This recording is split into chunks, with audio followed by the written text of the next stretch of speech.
Percy Sledge, the R&B singer whose soulful ballad of eternal love and rejection, When a Man Loves a Woman, topped the charts in 1966, died on Tuesday in Baton Rouge, La. He was 74. His death was confirmed by Artists International Management, which represented him. Mr. Sledge had liver cancer, for which he underwent surgery in 2014, Mark Lyman, his agent and manager, said. Mr. Sledge, sometimes called the King of Slow Soul, was a sentimental crooner and one of the South's first soul stars, having risen to fame from jobs picking cotton and working as a hospital orderly while performing at colleges and clubs on the weekends. I was singing every style of music: the Beatles, Elvis Presley, James Brown, Wilson Pickett, Motown, Sam Cooke, The Platters, Mr. Sledge said. When a Man Loves a Woman was his first recording for Atlantic Records, after a patient at the hospital introduced him to the record producer Quin Ivy. It reached #1 on the pop charts in 1966 and sold more than 1 million copies, becoming the label's first gold record. The Recording Industry Association of America began certifying records as gold in 1958. Raw and Lovelorn, the song was a response to a woman who had left him for another man, Mr. Sledge said. He called its composition a miracle. An album of the same name was released that year, and 3 more studio records for Atlantic followed during the 1960s, Warm and Tender Soul, The Percy Sledge Way and Take Time to Know Her.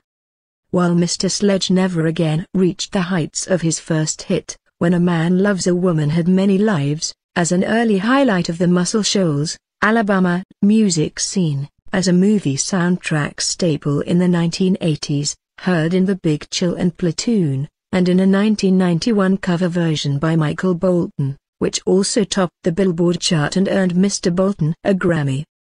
Although the song, which ranks 53rd on Rolling Stone's list of the 500 greatest of all time, is credited to 2 of Mr. Sledge's early bandmates, the bassist Calvin Lewis and the organist Andrew Wright, who assisted with the arrangement. Mr. Sledge said of the melody, "I hummed it all my life, even when I was picking and chopping cotton in the fields." Still, because he was not listed as a co-writer, Mr. Sledge never received royalties for When a Man Loves a Woman in any of its forms. "Worst decision I ever made. But I am not at all bitter," he told Blues and Soul magazine, noting that he was only 25 at the time. "It was God's will for me to give it to them. But if I had my time again, I wouldn't do it. Because of my children." Percy Tyrone Sledge was born on November 25, 1940, in Layton, Alabama, a poor farm town, where he developed as a vocalist by singing in the local gospel choir.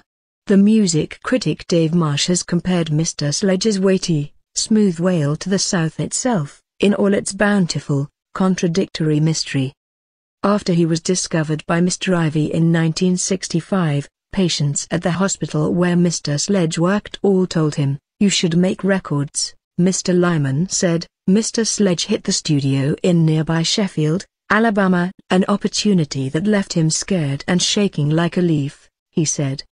But having struck gold right away, Mr. Sledge, whose wide, gap-toothed smile never changed, spent much of the next 50 years recording and performing to international audiences, hitting the charts with songs like I'll Be Your Everything well into the 1970s. He was inducted into the Rock and Roll Hall of Fame in 2005, and his final album, The Gospel of Percy Sledge, was released in 2013. The next year Mr. Sledge played his final concert. "I just couldn't keep him out there," Mr. Lyman said. "He wanted to, but I couldn't do it." Mr. Sledge's survivors include his wife, Rosalie Sledge, and 12 children. His admirers in the industry, Mr. Lyman added,